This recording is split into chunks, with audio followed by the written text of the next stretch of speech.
আসসালামু আলাইকুম, নমস্কার, আদাব। আমি Kakoli Mridha, advocate, Bangladesh supreme court.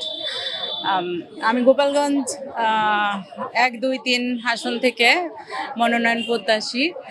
আর 1993 সাল থেকে আমি ছাত্র দল করি।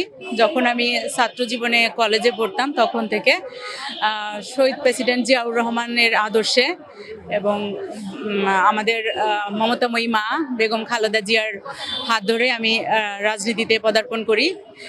বর্তমানের প্রধানমন্ত্রী জনাব তারেক রহমান, উনার আদর্শে আমি বিএনপি রাজনীতি করছি এবং উনি যদি আমাকে এই পদে মনোনয়ন দেবেন বলে মনে করেন, আমাকে যদি সুযোগ দেন, তাহলে আমি বাংলাদেশের অসহায় নারী, শিশু, আপামর জনসাধারণের জন্য কাজ করতে চাই এবং আমাদের হিন্দু কমিউনিটিতে, হিন্দু সোসাইটিতে মেয়েরা যে অবহেলিত, আমি এই জায়গাটাও কাজ করার জন্য আগ্রহী। Thank you.